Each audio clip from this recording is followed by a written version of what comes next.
What is up, everyone? Welcome back to another episode of the Raw Prospect Podcast. My name is Amy Nixon. Today is Monday, March 6th, 2023. We're recording episode 153 currently, and we're going to be covering a multitude of different topics, covering three different sports that we cover on here on this podcast, starting with football, NFL football. Some breaking news there. Then the NBA, our Western Conference tiers, a segment we've been waiting to do for a while, and then covering some golf. But joining me from Austin, Texas, the Stat King himself, Mr. Michael Lean. What's up? Wild weekend and wild day in on the 40 acres, if you will, as spring football practice kicked off. I'm not going to lie to you, a lot of interesting conversations already on day one of the what I'm calling Arch Madness saga. I will be talking about those things more extensively on my Longhorn deep dive. So be sure you guys tune in to those episodes and go back and watch the ones that I've already recorded. I greatly appreciate that. But for today, episode 153, as we are coming off a weekend in which the college basketball regular season concluded, and in a bang, by the way, for Texas, which I really needed, just from a morale perspective. And I talked about that in my Longhorn deep dive as they beat down on Kansas. Kansas didn't really have much to play for, but regardless, it's a solid win. And I watched my first ever F1 race over the weekend. The Bahrain Grand Prix. Still learning. Be sure to go check out our Patreon episode where we did some F1 content, and we'll have more in the upcoming weeks. Exciting weekend overall. Yeah. Today, and I watched the Arnold Palmer Invitational, so I got a lot to say about golf, the upcoming Players Championship, and we're going to be having a PGA Live discussion that's been hot in the golfing world lately.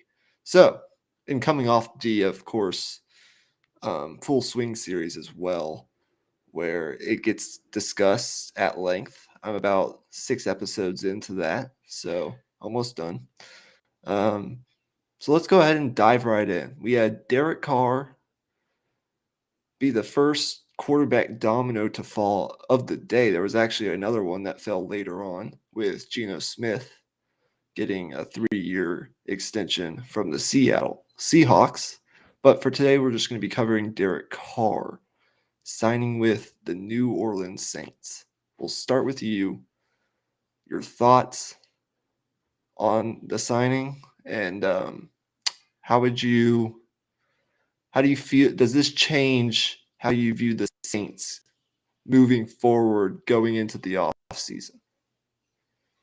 Oh, it absolutely does. You saw the Saints a lot in, different mock drafts and, off-season previews, looking for that quarterback, looking for that answer at quarterback. And, this kind of gives them some clarity, definitely.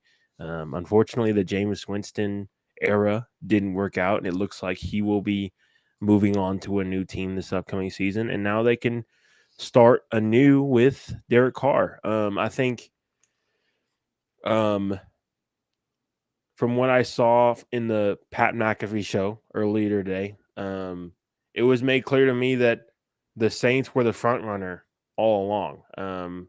Different teams were discussed. He visited the Jets. He visited the Carolina Panthers. But the fact that the Saints had an offer on the table in terms of a trade for Derek Carr just a few weeks prior made a difference in Derek Carr's decision-making process. It was made clear that New Orleans really wanted him there, and that's what ended up mattering most for Derek Carr. And I think it's a good move for both sides. For Derek Carr, you can start fresh with a team who has a history of winning. They are, they obviously had a rough season last year, but they are a team that has been consistently in the playoff mix for just about over a decade now. So for him, it's a little bit of stability, a new organization, a better organization as well. And I think we could see big things from Derek Carr going forward, depending on how that division shakes out and some of the dominoes that need to fall there.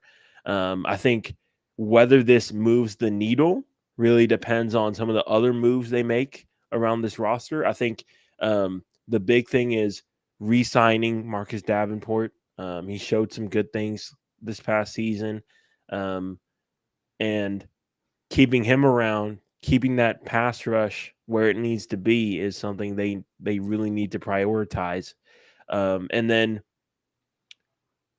the wide receiver side of things, I think you're in a good spot with a young guy in Chris Olave, and who knows if you'll get Michael Thomas back anytime soon. But you do have some veterans there, and the Saints team is not that far off. Yeah, I mean, it absolutely gives you clarity. This is a Saints organization that, from the top down, since pretty much the very start of the Drew Brees era, has been one of the more stable organizations and well-run organizations in the National Football League. And they got their Super Bowl back in, what year was it? 2011, I believe. 2011 or 2012. They got, I believe it was 2011, they got their Super Bowl. They've had a little bit of instability at the quarterback position, but Derek Carr absolutely elevates their ceiling offensively over a guy like Andy Dalton or even a Jameis Winston, who will be most likely released and move on somewhere else that maybe better suits him. It gives you clarity. This is never an organization that I think, from an outside perspective looking in, planned on rebuilding, just because if you look at their division, it's wide open at this point. Now, you can make an argument that the Carolina Panthers, once they find a quarterback, which we assume that they will, whether that be a rookie or some type of veteran quarterback, you can argue that the Panthers right now are the better, well-rounded roster. But that doesn't mean that the Saints can't compete within the division. They absolutely can. Now, I agree with what you said about re-signing one of their better pass rushers in Marcus Davenport, if not their best. But you look at the weapons on this offense. Chris Olave, love him. I believe Darius Slay on his podcast ranked Chris Olave as one of the top 5 receivers that he faced this year. So that's high praise from a guy who's been doing it a long time and has faced a lot of different elite receivers throughout the course of his career. And then Alvin Kamara, obviously, is a versatile back who can do a little bit of everything out of the backfield when he's healthy.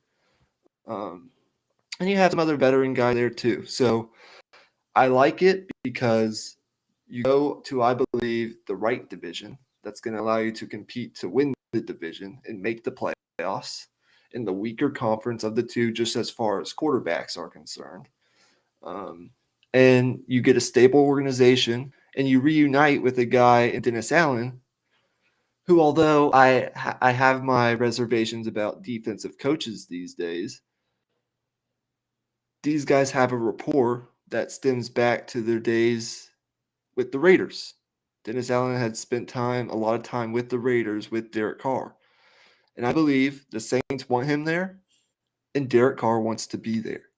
If he didn't want to be there, I think he would have waited on some other teams that were interested in his services. But he was tired of waiting. And I think at the end of the day, even though I think there may have been a better fit out there, I think this is a match made in heaven. And I think it's a win-win for both sides. And if you look at it just from another team's perspective, the Green Bay Packers, I think it absolutely gives the Green Bay Packers, if Aaron Rodgers decides that he wants to go somewhere else, he hasn't made a decision yet. it could give them a little bit more leverage. The fact that the Seahawks have their quarterback, and now one other quarterback vacancy has been filled, the New Orleans Saints. So if the Jets really are interested in Aaron Rodgers, uh, at this point, unless you're going after somebody else that we don't know of at this point, I think, it gives the Packers a little more leverage from that perspective. Right. So there's a lot of different perspectives, lenses you can view this through, but I think it's a pretty solid pickup. It elevates their ceiling. And Derek Carr is a guy that, aside from last year, you know, coming off of last year with his worst year since his rookie year, for sure, a 60.8% completion percentage and 14 interceptions, ended up getting benched at the end of the season.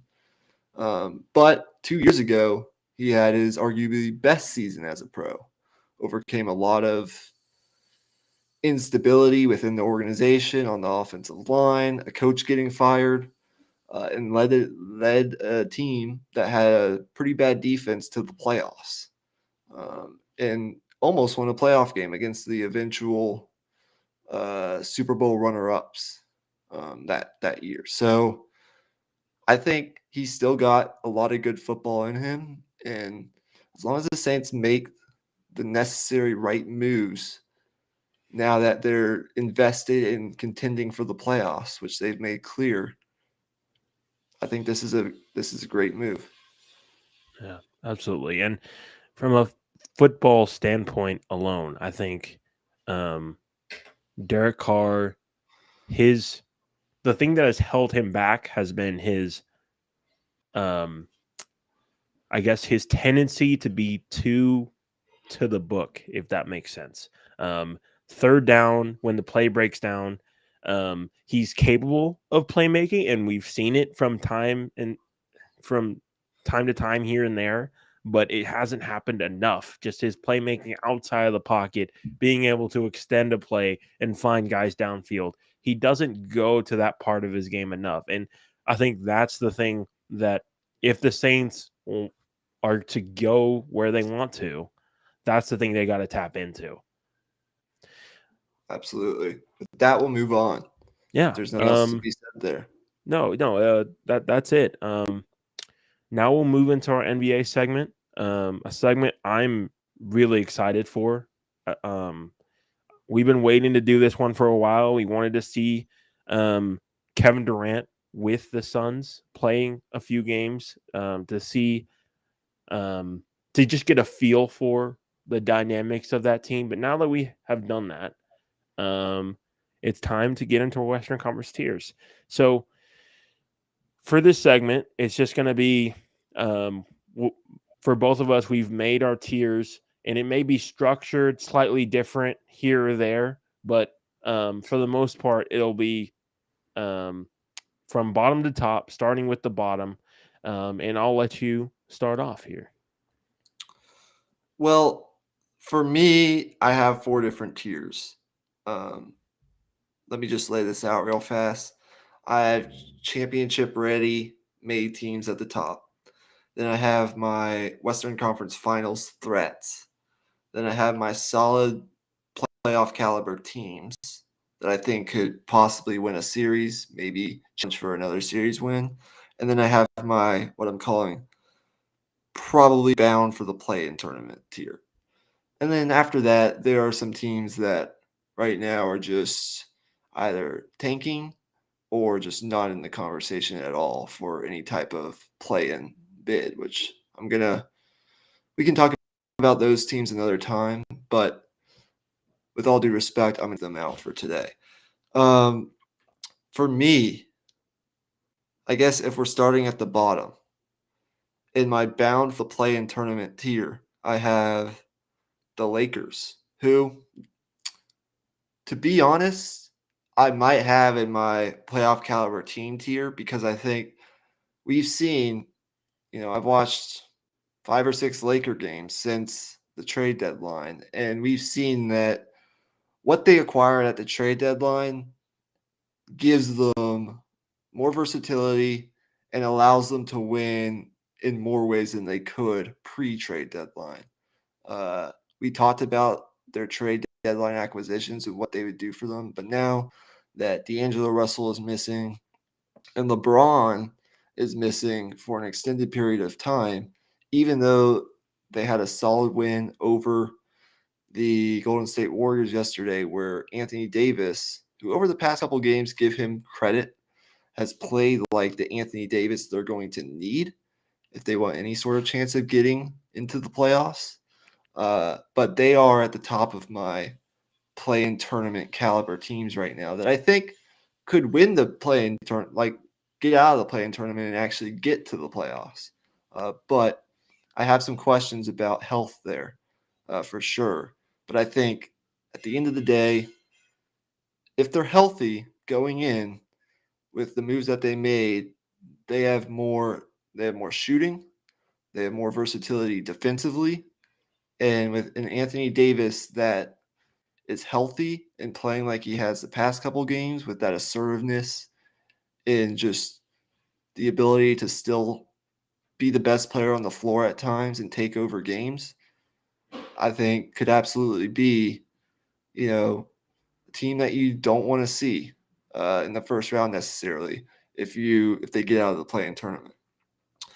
Next, I have the New Orleans Pelicans. Brandon Ingram has been playing well lately. They're likely going to make the play-in tournament by default.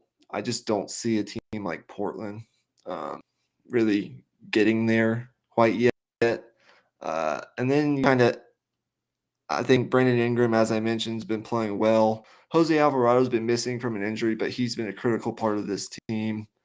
I think just by default, they're going to be in the play-in tournament. And whether or not Zion Williamson will be healthy or when he's going to come back, I honestly have no idea.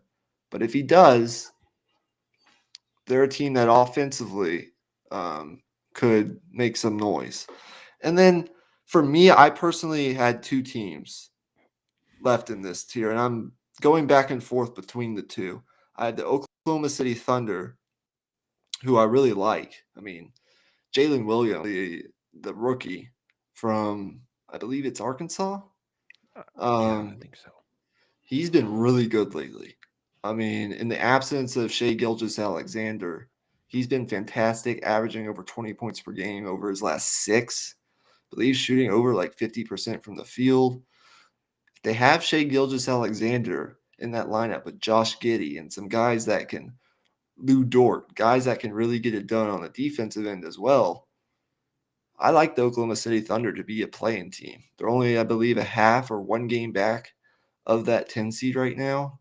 I like their young talent and I like their versatility a little bit more than I do the Jazz. But I have the Jazz there just because they're in the 10 spot right now and they seem to have enough with a guy like Walker Kessler, who I really like, with some other Jordan Clarkson, other guys as well, that I think, could get them in there. So I'm really, it's the Los Angeles Lakers who I think are at the top of this conversation and could be a playoff caliber team in that next tier if they get a little bit more healthy and some clarity with LeBron James's injury.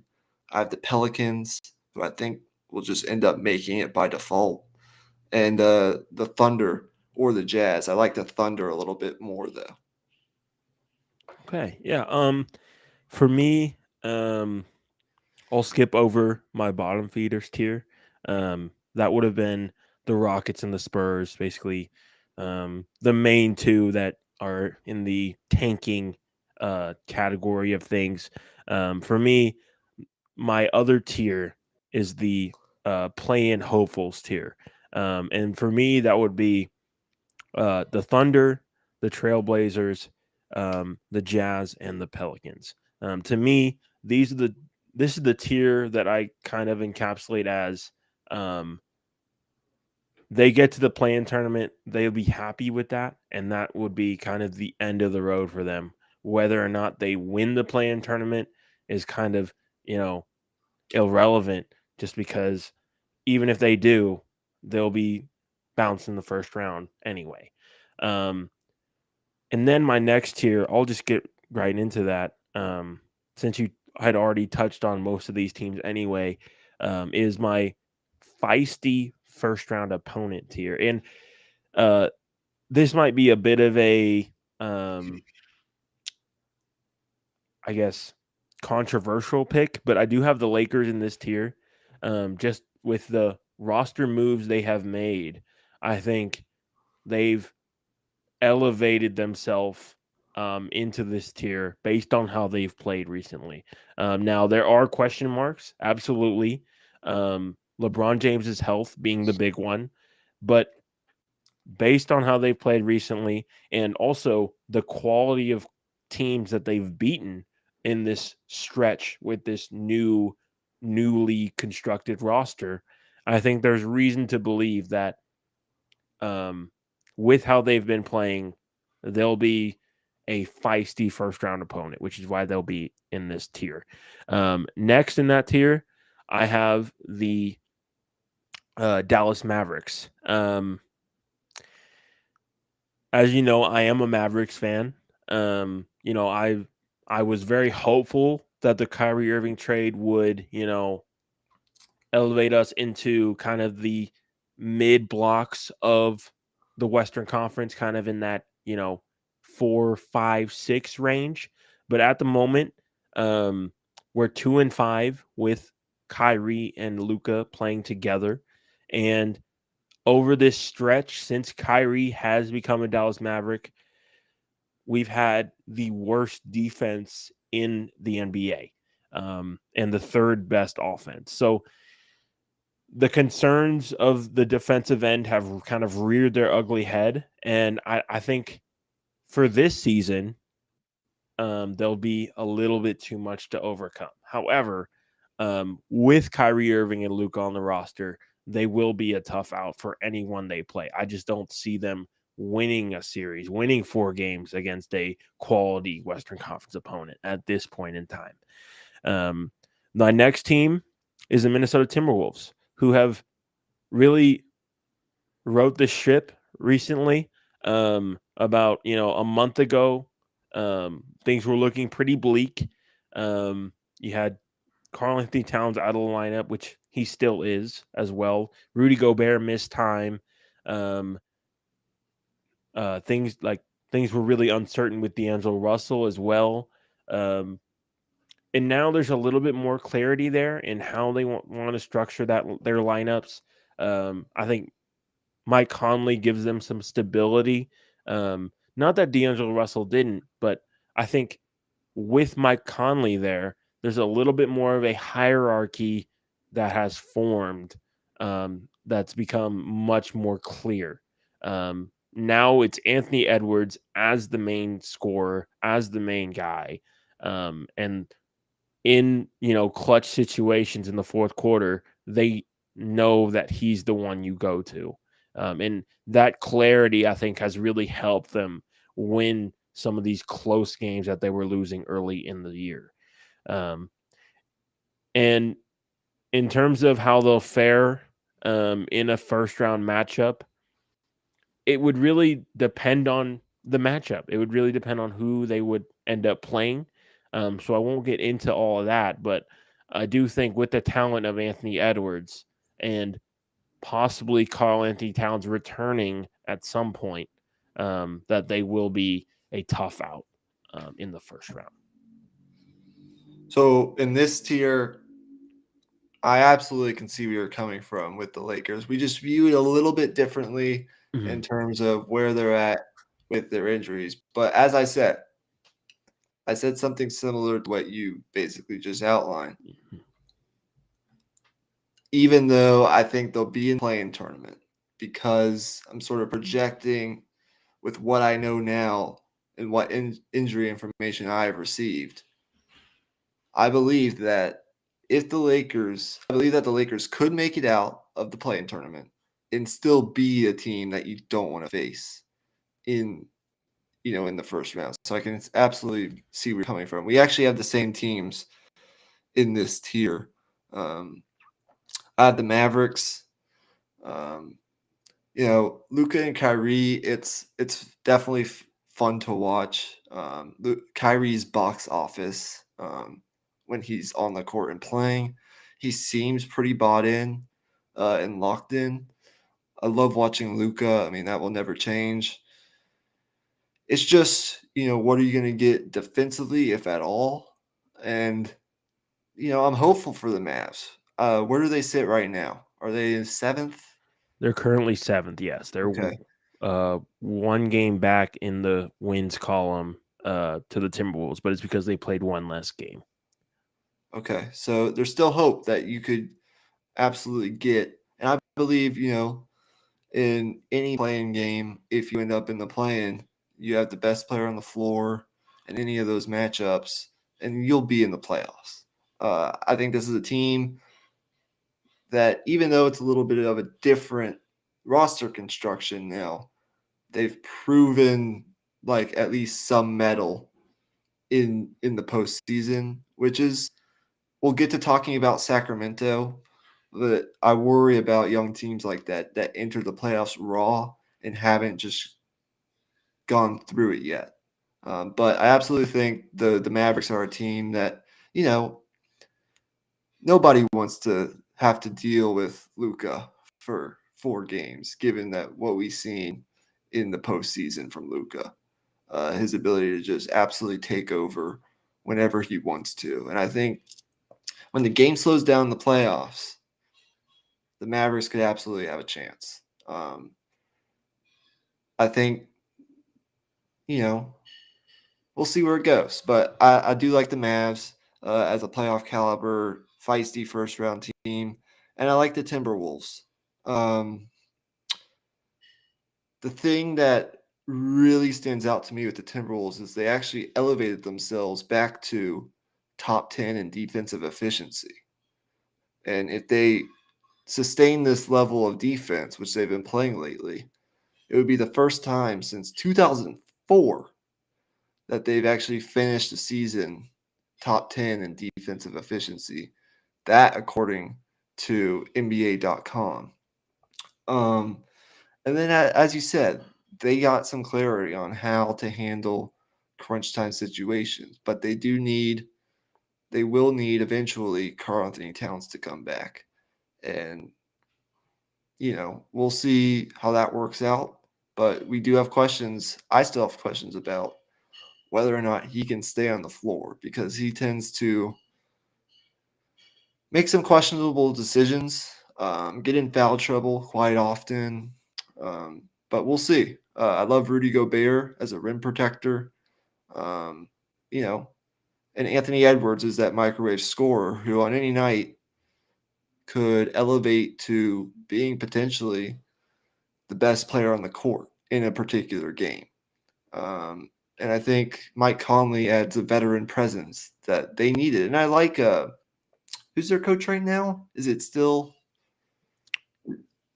Chris Finch or is it somebody else? Yeah, it's Chris Finch, yes. I couldn't quite think of the name, but it is Chris Finch. Yes. I do like Chris Finch, and I do like that they've gotten some scars in a playoff series now. And Anthony Edwards is another year older. I think they could absolutely, with Carl Anthony Towns, be a team that can take someone to 6 or 7 games in the first round. It'll depend on who they face, as you said, whether or not they could win a first round series. But absolutely, the Timberwolves, as of right now, are in the playoff caliber teams. We just defer on where we see the Lakers as of right now. But as I said, they absolutely could be in this tier. I only have 2 tiers left, and this is where the conversation gets a little more interesting. Right. I have my Western Conference Finals threats. I think we should both lay out our last 2 tiers and then just open up the conversation. Okay. Yeah. My last 2 tiers, Western Conference Finals threats. I got the Clippers. I have the Grizzlies, and that will be an interesting conversation. And I have the Kings. And based off what I know from past playoff runs, along with how these teams are playing right now and from what I've seen lately, a sort of a combination of everything. My championship ready made teams, when healthy, are the Nuggets, the Suns and the Warriors. You want to lay out yours, and then we can open up the conversation wherever you want to take it.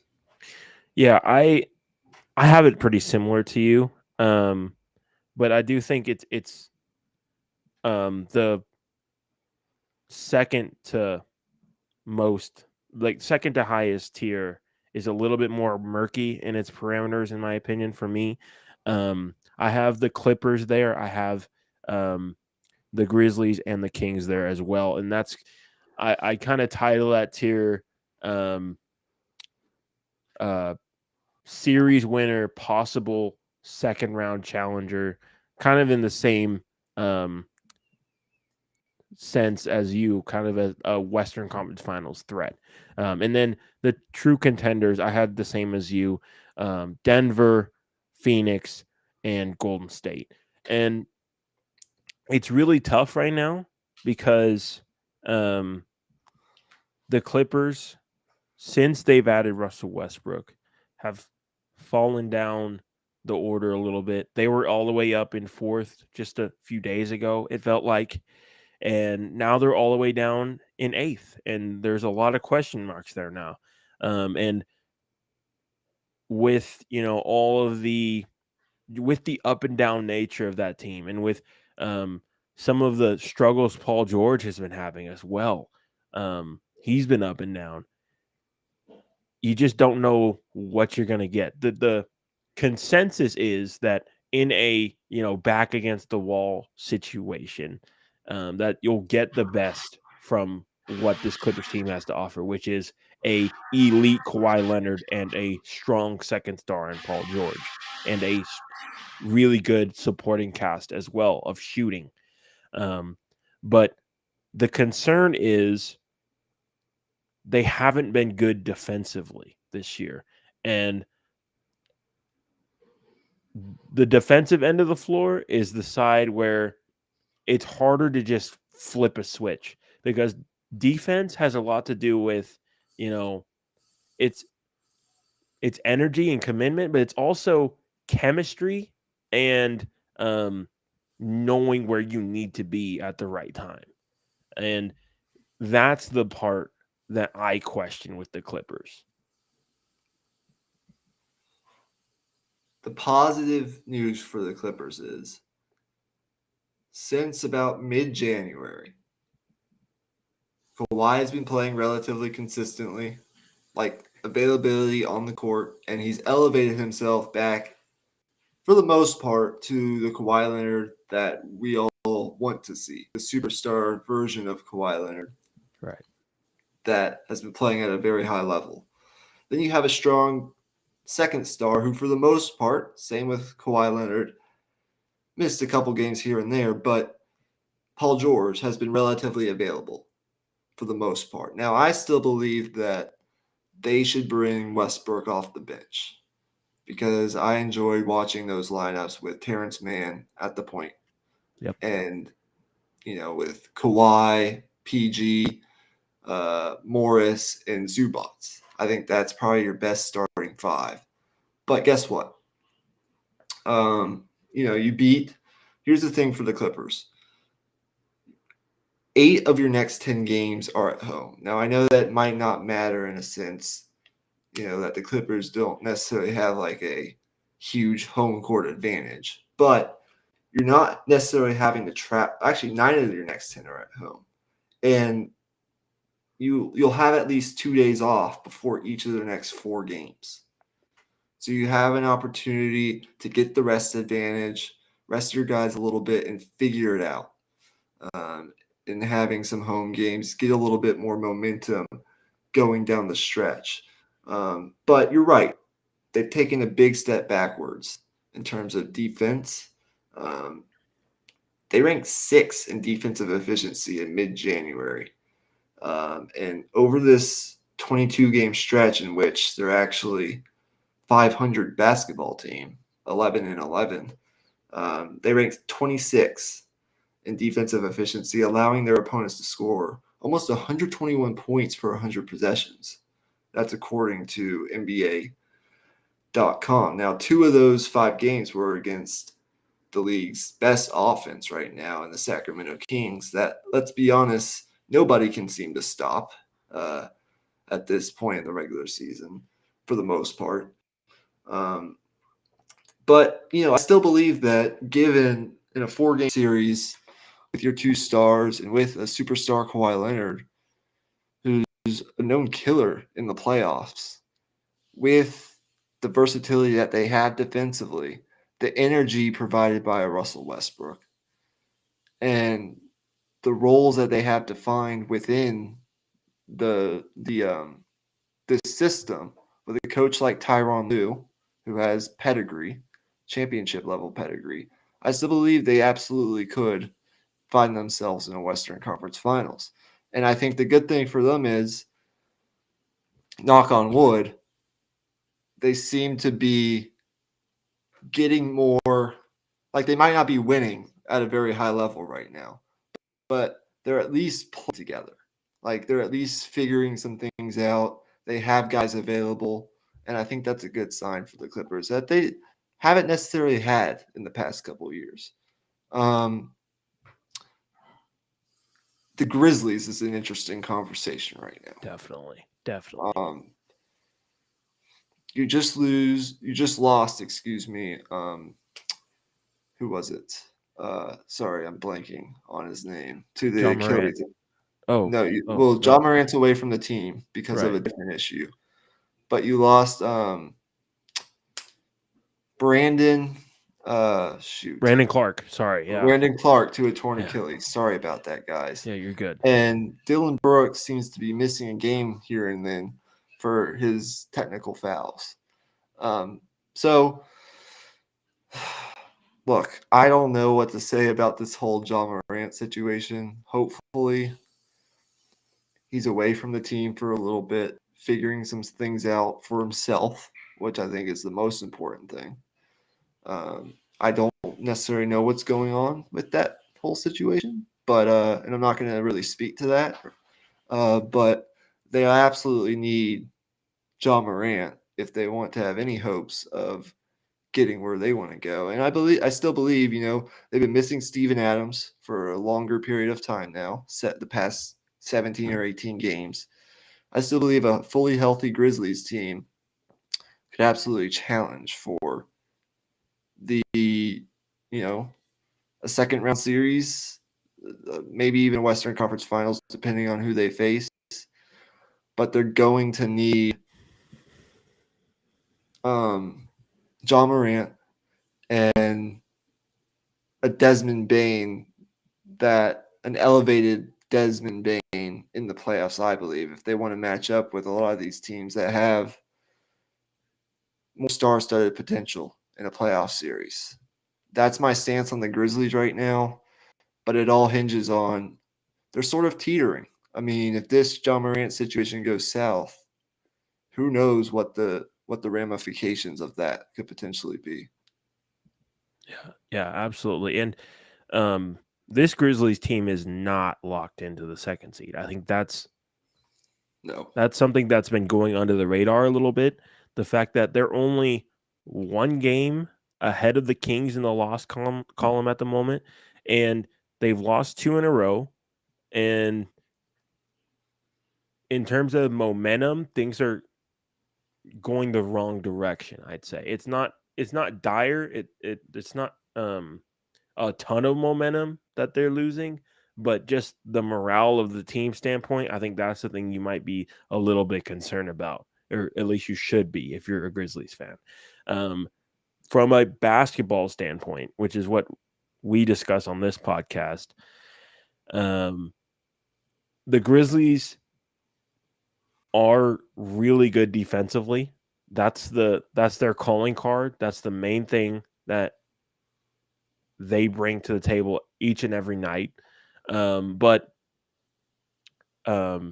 offensively, they struggle in the half court. There's stretches late in games where they have and they go entire stretches without scoring, and that really just has to do with the game slowing down, and they can't get those easy points in transition that they like to get when they push the pace. And in the playoffs, that's something that I would be extremely concerned about as well.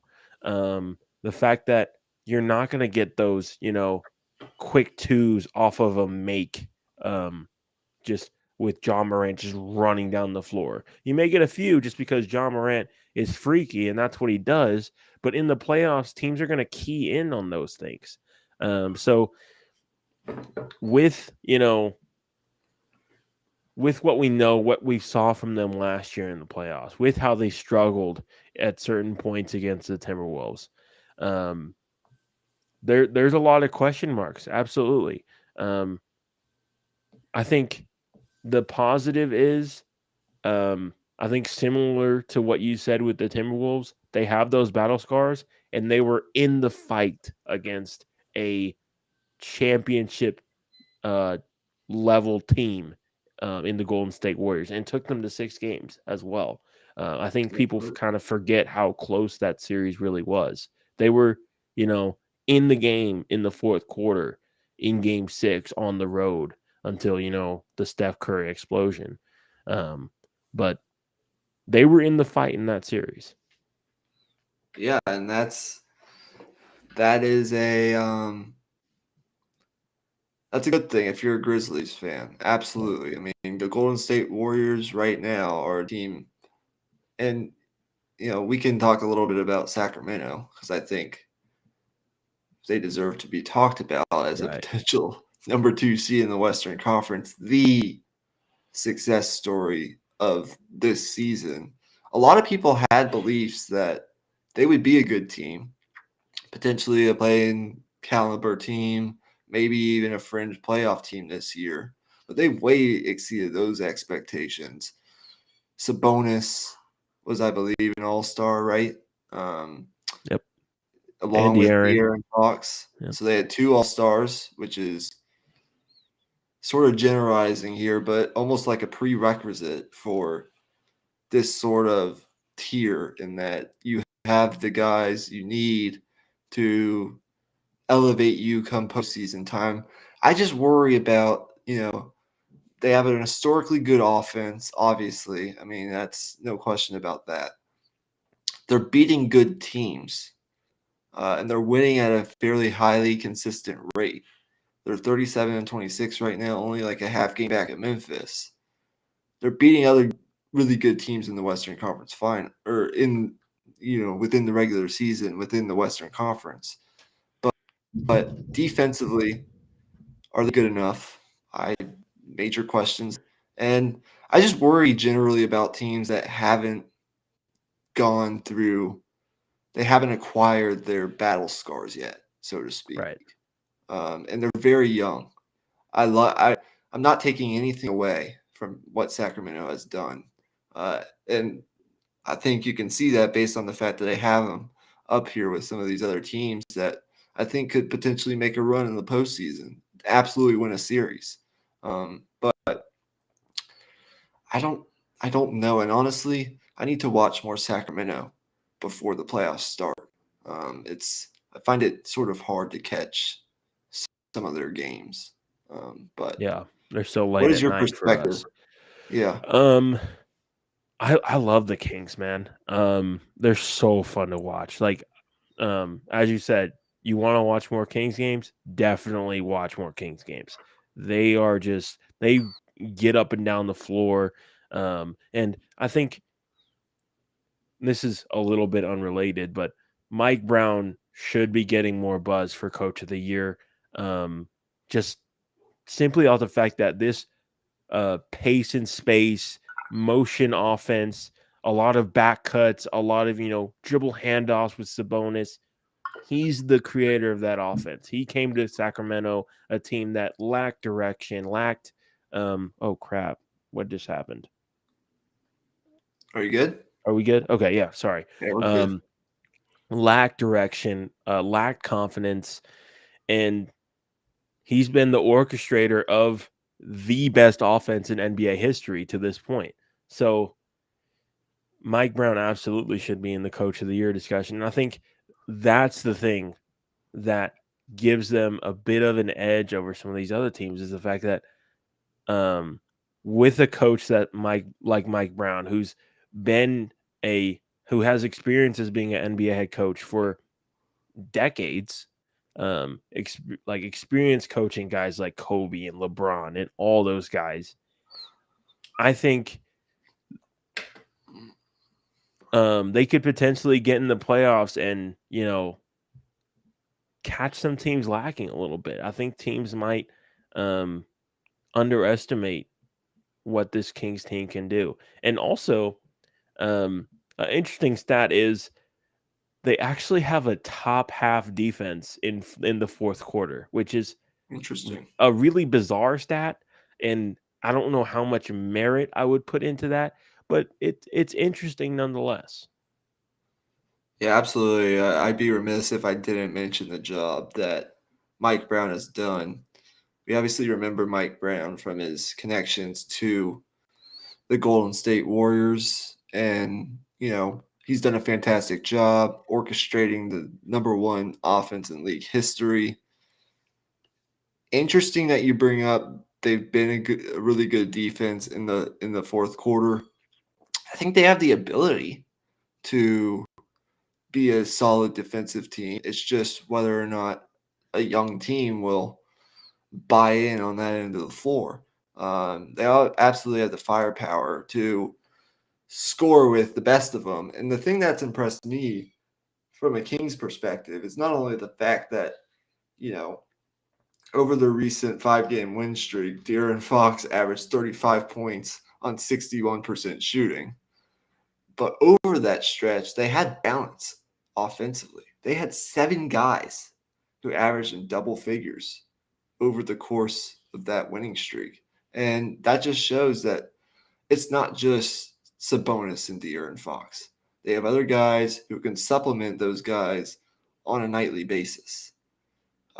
So that gives me some more confidence in the Kings. And hopefully I'll be able to watch some more games over the next month or so that will maybe change my beliefs on the Kings and give me even more confidence, or just reaffirm what I believe now, which is they're a really good team, and if they're the 2 seed in the Western Conference, which absolutely could be on the table at this point, given what the Grizzlies are dealing with.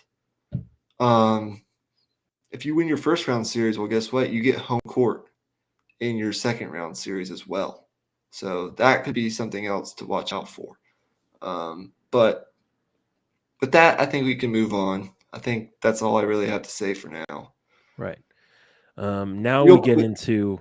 Oh, yeah, go ahead. Go I was ahead. just going to say real quickly, we both have the same teams in this tier. The Nuggets, who, for the most part, over the course of this season, have had the number 1 seed, Mhm. have had a firm grasp on the number 1 team in the West. Jokic is just ridiculous. I believe he just notched his 25th triple-double. They're winning games at an incredibly high rate. Jamal Murray looks fantastic. He's shooting the heck out of the ball. Michael Porter Jr. is healthy, it seems like. Mhm. And they are just continue to just take care of business. So we can talk about the Nuggets first. They've gotten experience in the playoffs. Their guys are healthy now. I believe they are a championship made ready team. They're ready to make this run. What do you believe? Like, what is your general feel on the Nuggets right now? Do you consider them the outright favorites, given that they're the number 1 seed, or do you still have Um, a couple questions? it's really tough because um there's part of me that wants to lean on the continuity that they've built throughout the entire season, and then you have the Suns on the other hand who literally just put this thing together, brought in Kevin Durant. Before that, were a 500 basketball team for the most part. So it's kind of a tale of two sides of the spectrum. And for the Nuggets, I think it just all depends on what it looks like defensively. I have no concerns about the offensive end of the floor because what we know for a fact is that when you have Jokic, you have a elite offense in the half court. Um, with what he's able to do as a passer, as a fulcrum that they surround their offense around. Um, just with him on the floor, they're able to orchestrate a elite offense by default. On the defensive end of the floor, some of Jokic's limitations become more of a question mark because, say, a team like the Suns, um, they have the shot creators and the shot making to punish a team like the Nuggets, who has that hedge and recover style defense on the pick and roll. And if you're not familiar with that, that basically means um, when the offense runs a pick and roll, Jokic will be up at the level of the screen, and they'll have a low defender guarding the player in the in the weak side corner, go down into the paint to take the roll man until Jokic gets back to recover to that player. So a team like the Suns, for example, with um, having Kevin Durant and having Devin Booker and Chris Paul, the mid range maestros that they have, that they can really punish that, and that's where I have my concerns. And on another level, on top of all that, your best three players, that being Jamal Murray, Jokic, and Michael Porter Jr., you could argue um, are all weaker defenders, like slightly below average defenders. I'd say I wouldn't call them terrible or anything, but slightly below average. I think that's fair. That's where I have my questions about the Nuggets, but I think they have enough to get it done this year. It's just whether they do it. Yeah, absolutely. Interesting stat. They are slowly climbing towards that top 10 in defensive efficiency. It's not the end all be all. Sometimes it's not the best tell of, what your defense is actually looks like. But they've won 11 of their past 14 games, and over that stretch, they've actually had a pretty decent defense, only allowing 111.8 points per 100 possessions, where their defensive rating overall for the season rested at about 114 points allowed per 100 possessions. So it has been a little bit better. I think, again, what happens when in defense is certainly a concern, but also Jokic is one of the few what I would call force multipliers right now in the NBA, and that when he's on the floor, it just makes everything look virtually like flawless offensively. Um, he's just that good. But they've acquired Thomas Bryant at the trade deadline. They also picked up Reggie Jackson, who has not shot well so far in his time as a Nugget. I believe you're going to need someone to emerge from that, someone else to emerge from that bench unit as well, if you want to potentially make a run. I think they have enough to get to the Western Conference Finals, but if you want to elevate yourself even more and make yourself, a team that has that extra dimension to be able to beat the Suns when Jokic is off the floor, what happens? I think they're going to need a good Reggie Jackson, and Bryant, he'll be solid for them, but it's just the difference between Jokic and Bryant is, I mean, we'll see. It's Yeah, all up in the yeah, air right now. yeah. And to jump off of that point as well, picking up Thomas Bryant, you obviously have those defensive concerns with Jokic, but with Thomas Bryant, you have those same concerns, and I think I question their versatility a bit. Will they be able to go small at certain points? Like is there a scenario where they would be able to have a lineup where Jokic is off the floor, where you have maybe Jeff Green at center? I don't know where you go to do that because drop coverage doesn't work against every matchup. We saw that when they played the Warriors last year. Obviously, they were outmatched in terms of talent last year because of all the injuries they had. But beyond that, you just can't defend certain teams with just drop coverage or just hedging. You got to be able to switch things up over the course of a series to keep the opposing team on their toes. So that's another question I have. But the overall outlook with the Nuggets is positive for sure. Absolutely. We're nearing about an hour. Let's wrap this conversation up by talking about the final two teams that we have to talk about. The Golden State Warriors, who just got Steph Curry back. They were on a 5-game winning streak up until yesterday when they lost to the Lakers. And then obviously you have the Phoenix Suns, who acquired Kevin Durant and are 3-0 since with him on the floor. Where do you want to start with this conversation? Golden State or Phoenix? I think we should start with Golden State. They are the defending champs after all, and I think um, there's some interesting wrinkles there that we haven't seen from them in the past that they've really implemented here in the last few weeks.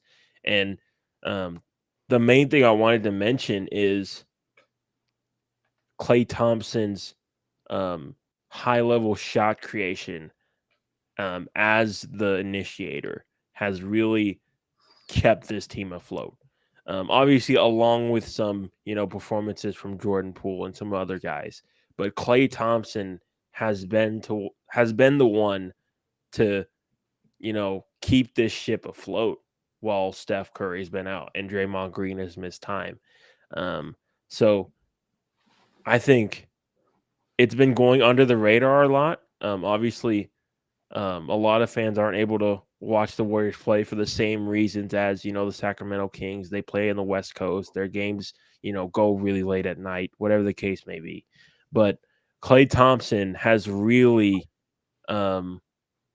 elevated himself to a point where maybe um, on the offensive end specifically, not defense, but on the offensive end, he's gotten to a point where you trust him with the ball in his hands, and that's a revelation for the Warriors. That's a new option they can go to.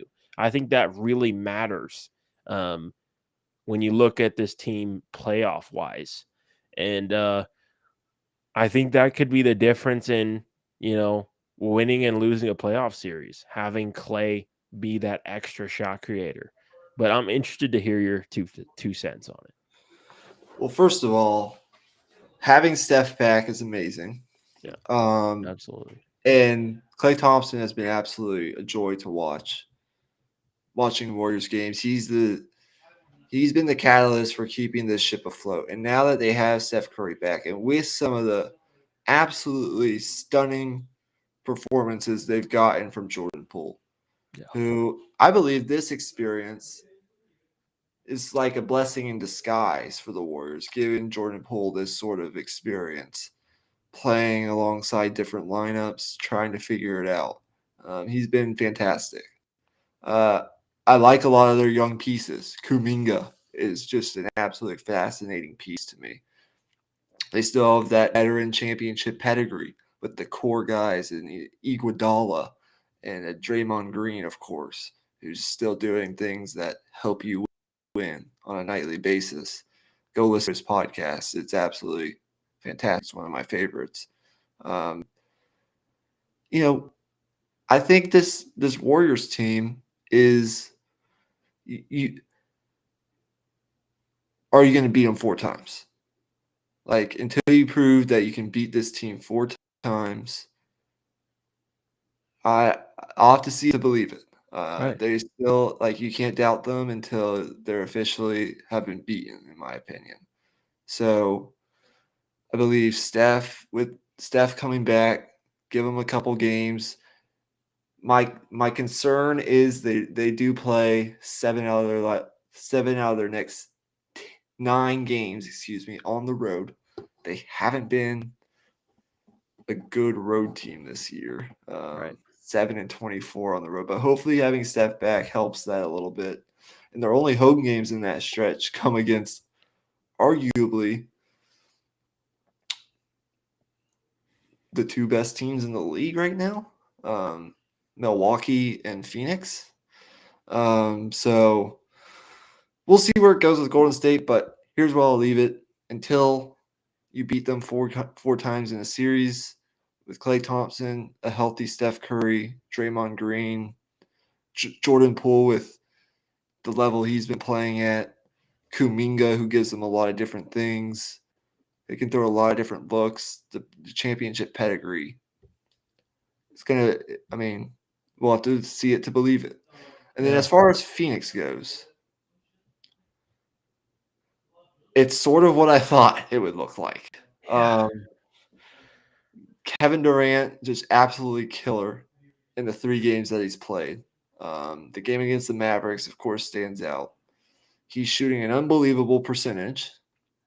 Playing next to Devin Booker and Chris Paul.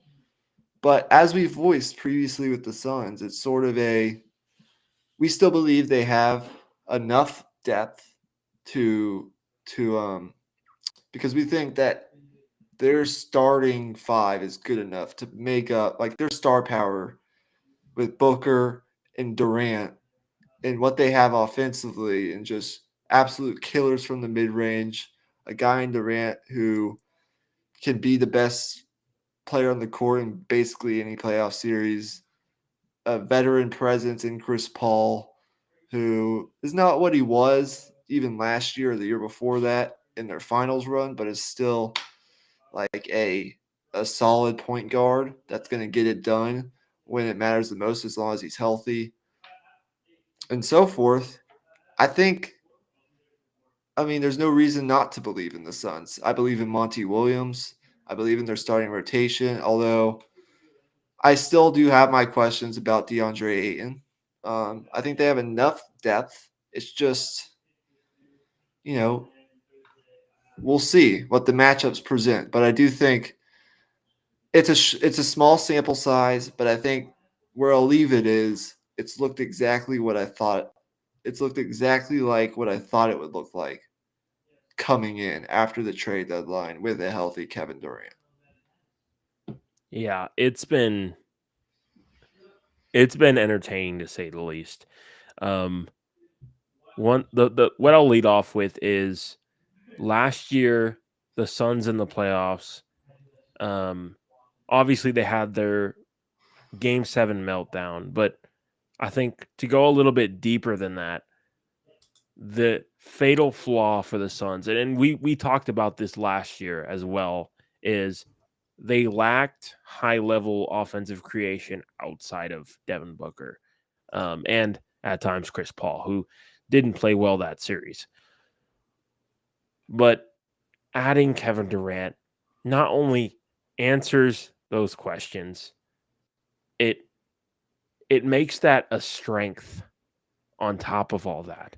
Um, and against the Mavericks last year, they really struggled against the switching defense of the Mavericks. The Mavericks had, 5 guys on the floor that could switch, outside of Luka, obviously, but that could switch and guard multiple positions. And the Suns really struggled with that offensively. And now you have Kevin Durant, who against a switching defense, you won't have to worry about that. You just throw it to him, and he's a matchup nightmare against any team, against any defender.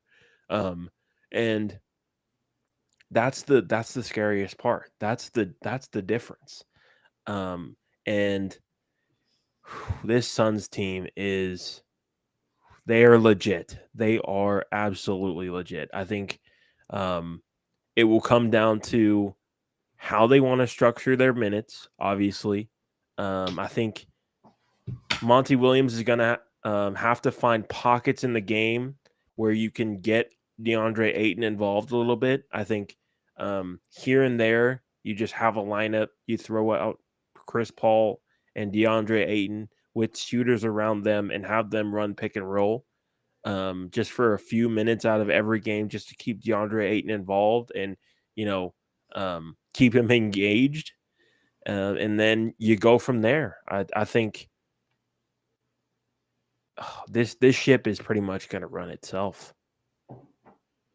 Yeah, I mean, there's no question about it. So, any parting shots before we move on to our last segment? Well, I don't think there's a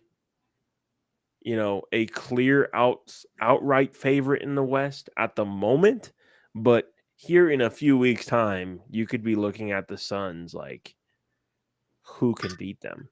I think there's a very good chance that they really go on a run here, and watching that Mavericks game when they played the Mavericks in Dallas on national TV. This Suns team, they look confident and they were just clicking on a unbelievable level that few teams ever reach. It feels like so. It'll be interesting to see where this takes them in the next few weeks. How far up they can get in the standings. But oh man, we're in for a crazy playoffs, no matter what. Absolutely. We're about a little over a month away from the start of the NBA playoffs. I mean, we're going to have this stretch where we're going into about a 3-week stretch of 3.5-week stretch of absolute chaos in the college basketball realm. And then after that, it's going to be the Masters and then the NBA play-in tournament and the playoffs. So get ready. It's going to be absolutely nuts. I think whether it's in a week or, well, maybe not in a week, because next week we'll be doing our Brackets, bracket episode, which is going to right? be one of I think the better episodes that we've ever done. Could be biased from a college basketball standpoint, but I think a lot of people are going to like that.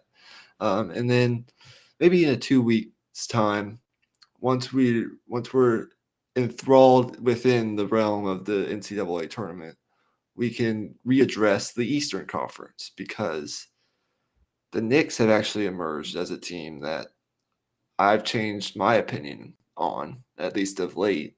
And there are some other interesting conversations we can have about the top of the East, the Celtics, who have been on a sort of a slide lately, the Bucks, who for the most part look like the best team maybe in the NBA, and then the Sixers, who have been a polarizing team ever since the All-Star. I think there are interesting conversations to be had in the Right. East. So we'll Absolutely. readdress that at some point. Let's talk about our last topic for today. I wanted to talk about the players, but I don't think we're going to have time. So we'll just leave that off for today. I think it's pretty self-explanatory. Just watch the Players Championship. It's a strong field, and there are a lot of players showing strong form right now. But for today, we're going to talk about something that's been a hot topic as of late, and something that gets discussed a lot in the new Netflix series Full Swing. If you haven't watched it yet, I'd recommend go check it out. Where are we taking this conversation? Where do you want to go with it first? Well, the easiest way to start, in my opinion, is probably just how we feel about where Live is at and like just the entertainment of it and just where we see it moving forward, where we see it going moving forward. And I guess I can start. For me personally, Live Golf hasn't really drawn me in. the the team format is cool, I guess, but I think the coolness of that kind of has worn off, and it's not interesting to me anymore. And also the fact that, you know, what they're playing for just feels kind of meaningless. It feels like a, exhibition. I've heard it called that a few times here and there. It feels like exhibition. It feels meaningless. And without their top guys, the guys that they're paying all their money to in contention in that given week, it's just gonna be really hard to watch. Um, but what are you thinking? Where are you at with it? The accessibility of it to me is really what it comes down to. And from where I stand, it's, I mean, yes, you got some good players. I mean, it's a Saudi funded thing. You've paid a lot of these players to come play, but then, like, basically less golf to make a lot more money than they were making on the PGA Tour. And hey, if that's what's best for their families, regardless of whether you think it's an ethical decision or not, I mean, an ethically justified decision to go play for a tour that a lot of people don't support just because of where that money is coming from. And I won't get into that. Good for them. They absolutely have the right to go and do that. I mean, if I had the chance to do less work and make more money, would I do it? Yeah, I mean, I can't say I wouldn't. So I can't blame him for that. But for me, it's the accessibility of it all. Like watching it on the CW, I mean, I don't think that was the best decision on their part. Nothing against the CW, but I think you could have done better from a TV deal perspective. Um, and it showed in their first event's ratings, 300,000 viewers. I believe the average was less than that. That is really dire for a tournament whose goal, I believe, is to compete with the PGA Tour.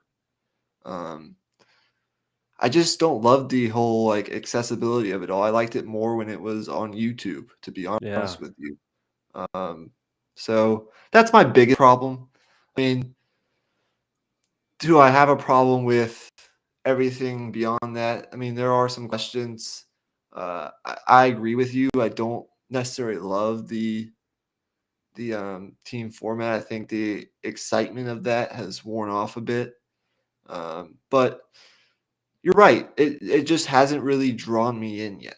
There's nothing that aside from a guy like Dustin Johnson or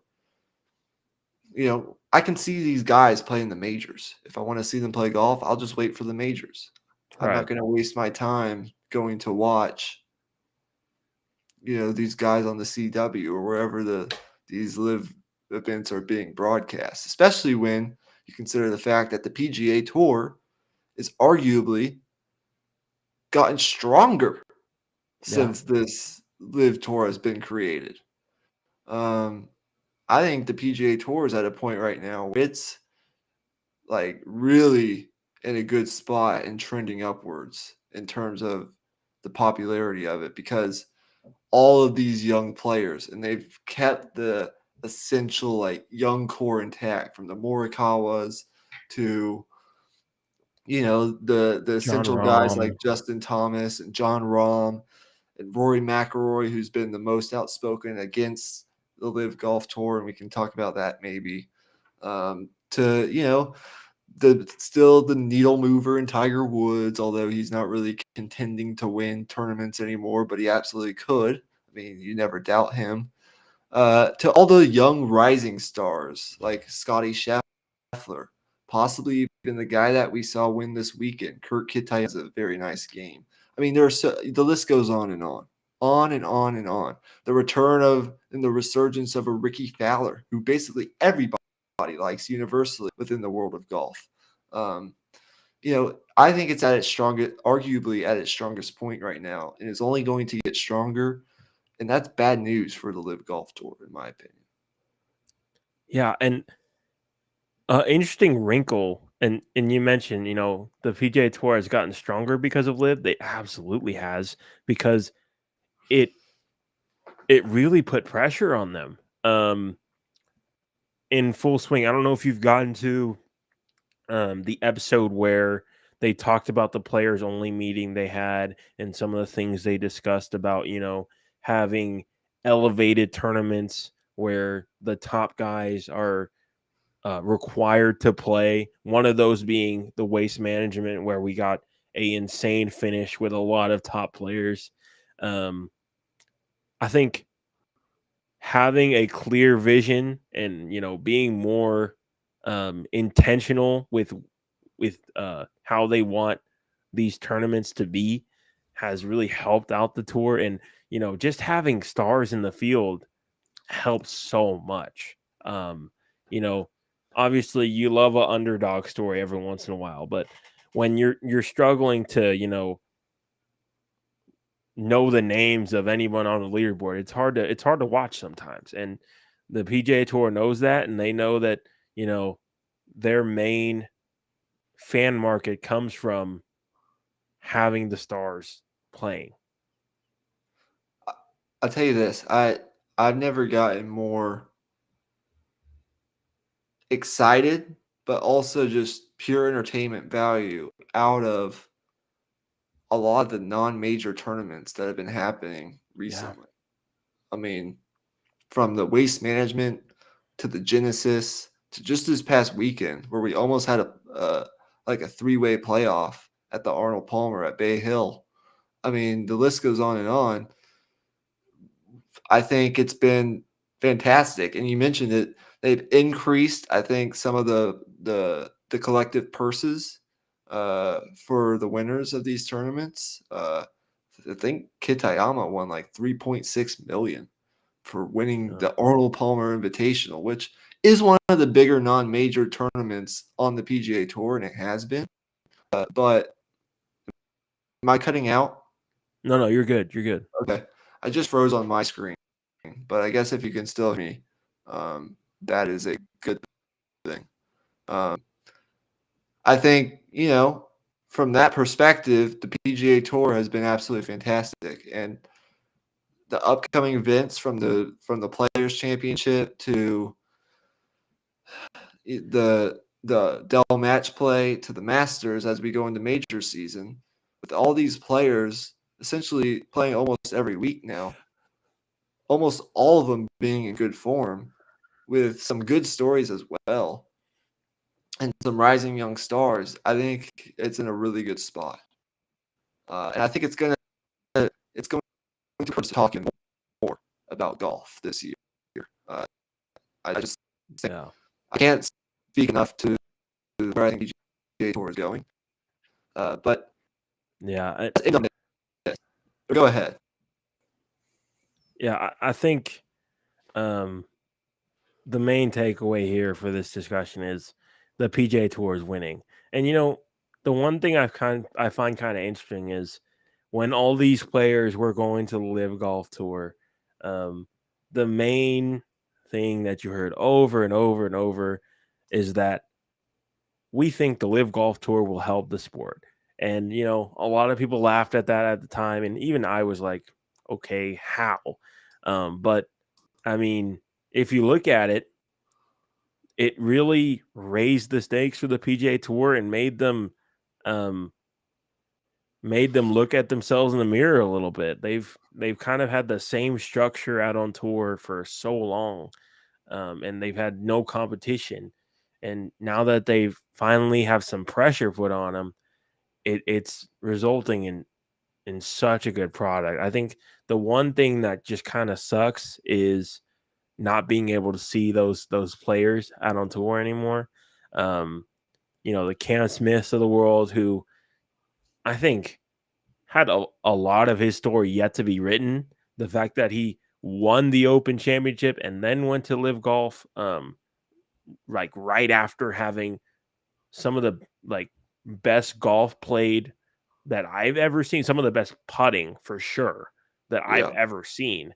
Um, it kind of just sucks not being able to see those guys play. But like you said, in the majors, you'll be able to see them. And I think, I guess at the end of the day, we'll just have to make do with that. So I totally agree with everything you said. For the next 5 to 10 minutes before we wrap this up, I guess I'll frame it this way.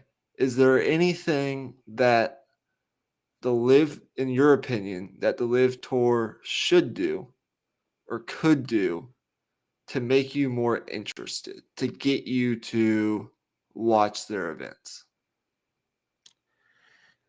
Um, that you can think of off the top of your head? I think maybe some drama would be nice. Maybe miking up players, or like I think some rivalry would do some good. Um, Yeah. I think if you look at a lot of sports, having a villain really helps in terms of viewership at times. I don't know how that would really work, but even if it's just manufactured drama, I mean, at the end of the day, I think just any type of internet traffic they can draw to themselves is good. Um, for me personally, though, it would just have to. I don't know. I really don't know, honestly. Yeah. I think that's the toughest part.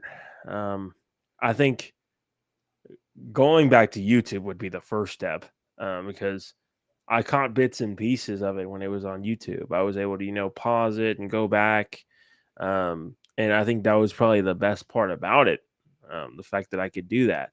But now that it's not on YouTube anymore, it really becomes questionable. Yeah. For me, I mean, creating drama would be one thing, but I just, I'm not a person who loves like manufactured, non authentic drama. Yeah, Uh, I feel that. I just, I'm not sure I could get into that. So it's going to be have to, something's got to happen to where you have a authentic, like heated rivalry develop to where there are two or three guys that are potentially like going at it like almost every single tournament and there's a storyline there, or you are just, I mean, I don't really know, I'm in the same boat you are, but outside of these players occasionally coming out and taking shots at the PGA Tour, what is there into getting not only people to watch but people to talk about Yeah, these tournaments, at these live golf tournaments. So yeah, I don't know. I think the main takeaway is PGA Tour is clearly winning this battle right now, as they probably should be. I think the point that you made about the Live Tour being created actually pushed the PGA Tour to these heights that I think they've reached, the past year or so. And I will continue watching the PGA Tour and not the Live Tour until further notice. And yeah, I still will enjoy watching the Live players come back to play the majors. And that's it, basically. yeah, Period. So it's an exciting time in golf overall, I think, despite the divide that there seems to be between PGA and Live and some of the drama that's gone on there with the lawsuit and everything else. But we have the Players Championship this weekend. Should be an exciting tournament with the field the way that it is. I mean, you have some exciting groupings with Spieth, Thomas, and I think it's shoot, who is it? It's Rahm, Rory, and Scheffler, mhm. but I think it's Spieth, Thomas, and somebody else. I think it's Really, more Kawa. I think. yeah. I believe you're correct on that. So there are a lot of. I mean, it should be interesting. Then we have the Dell Match Play, which is always exciting, and the Masters in about a month. So exciting time in golf. But with that, we're right around the time that we've sort of been averaging on the podcast. 1 hour, 25 minutes, our sweet spot. So with that, we'll wrap things up. Any parting shots before we sign off? No, not really. I'd say definitely go check out our Patreon. Our last, podcast that we put out on there is available for free on there. We just wanted to put that out, just to get people to just look at our Patreon. So if you're interested in watching, um, that podcast on Formula One, definitely go check that out. The link is in the ticker below, and it'll also be in the description box below as well. And subscribe to the channel, leave a like as well, and leave a comment. That really does help, with the algorithm as well. I should have said that at the beginning of the podcast, but whatever. And I'll let you sign off. That's really all I have to say. Definitely leave a comment as to what are your Western Conference tiers? We'd love to know that. And then also, what are your thoughts on Derek Carr going to the Saints? Do you like it or do you not? I know there are definitely some people that aren't as high as we are on Derek Carr going there. So give us your perspectives. We'd love to hear that. Maybe even on a totally unrelated note, give us some topics that you think would be fun to have us talk about on the podcast. It doesn't even your comment doesn't even have to be related to what we actually talked about on this particular episode, if you don't want it to be. Give us some advice on how you think we can improve. We're always looking for ways that we can get better. Like, subscribe. You can find us everywhere, including on TikTok. Make sure you check us out there as well. On our social media, our Twitter is where you can easily find all of our live streams. They will be posted there, and that's what we've been doing. So I think it works out well. And we'll have one more episode coming. We plan to record that Wednesday, and it should be out Thursday, Friday-ish. And then we'll return next week, probably Tuesday or Wednesday for our bracket episode. Right. So it's an exciting time. We are in March Madness officially. Tune into some conference tournaments this week as well. And with all that being said, I guess just like the chances of the Live Golf Tour getting any viewers whatsoever on the CW, we are going, gone. Peace Peace out. out.